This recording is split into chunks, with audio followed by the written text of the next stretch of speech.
Sekarang saya tidak ragu-ragu mengatakan presiden ke-8 kita adalah bajingan tolol.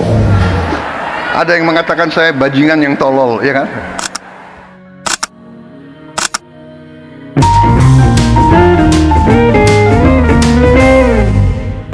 Pengamat politik Rocky Gerung mengaku kebanjiran pesan WhatsApp setelah pidato Presiden Prabowo Subianto dalam resepsi Harlah ke-102 NU di Istora Senayan. Hal itu terkait pengakuan Presiden Prabowo Subianto yang bercerita kerap mengalami kritik keras dari berbagai pihak. Bahkan, ada pihak yang mengatakannya sebagai bajingan dan tolol. Ya, pidato Pak Presiden itu juga sensasional karena kemudian beliau menyebutkan ada yang mengatakan saya bajingan tolol bajingan. Yang tolol tuh, tapi Anda tahu kan siapa dia, lalu saya kebanjiran WhatsApp, kata Rocky Gerung dikutip tribunjakarta.com dari akun YouTube Rocky Gerung Official. Mari kita simak videonya. Sekarang saya tidak ragu-ragu mengatakan presiden ke-8 kita adalah bajingan tolol.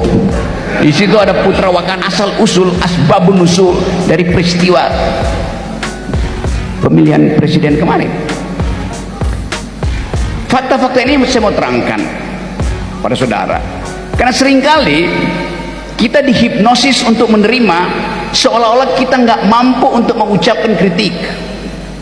Sama seperti kasus saya, sampai sekarang di Bareskrim ada 37 kasus saya tuh dilaporin. Jadi saya senang diundang oleh Unipma, karena di sini saya jadi narasumber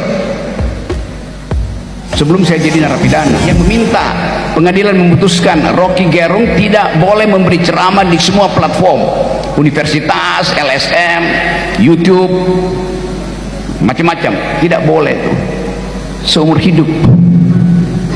Bahkan yang minta itu adalah pasukannya Kaisar Wakanda. Tapi perubahan politik mengubah paradigma itu, akhirnya saya dibolehkan lagi.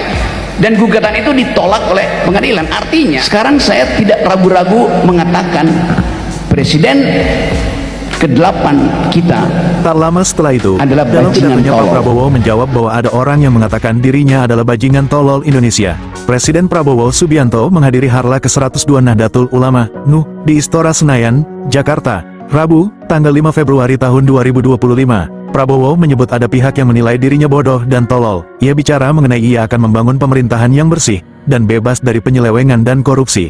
Namun diakui ada perlawanan terhadap rencana itu. Mari simak videonya. Orang populer dengan banyak orang karena beliau berani. Sekarang pun saudara-saudara, kita harus berani. Kita harus berani. Saya ajak semua rekan-rekan saya dalam pemerintahan, dalam kabinet Merah Putih, saya mengajak mereka, kita harus berani mengoreksi diri, berani membangun suatu pemerintahan ke depan yang bersih, pemerintah yang bebas dari penyelewengan dan dari korupsi. Tekad kami akan terus. Dan kami mengerti, kami tahu ada perlawanan-perlawanan, ya, tapi kami yakin apa yang kami perjuangkan adalah untuk bangsa dan rakyat Indonesia. Siapa yang bandel,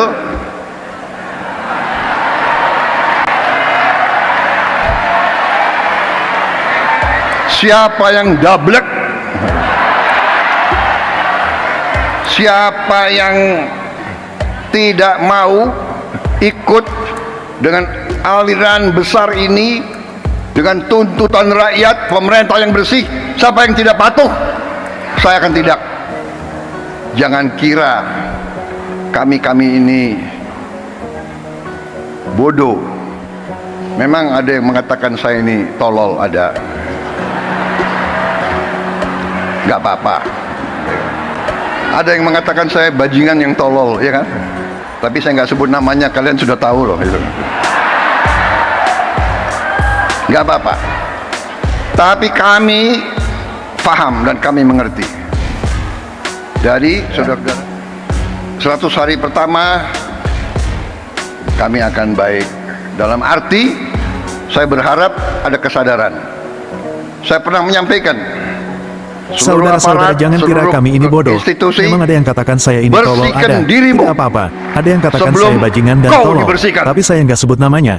Kalian sudah tahu, tidak apa-apa. Tapi kami paham dalam dan mengerti. Kata Prabowo, dalam sambutannya, sehingga dalam 100 hari kerja pemerintahannya akan memberikan peringatan. Namun ketika ada pihak ikut rencana itu akan ditindak. Prabowo berharap ada kesadaran dari seluruh pihak untuk membangun pemerintahan yang bersih. Ia juga berpesan kepada seluruh instansi dan aparat di jajarannya untuk terus membersihkan diri.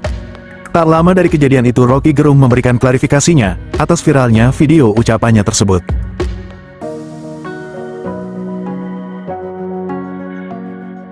Tapi saya terangkan dulu bahwa saya ingin hentikan kegaduhan ini. Saya minta maaf karena ucapan saya itu menimbulkan kegelisahan, menimbulkan tadi polemik itu.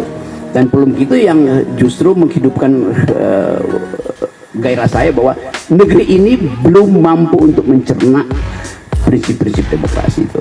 Jadi saya akan terus menjadi pengkritik itu. Saya kira itu.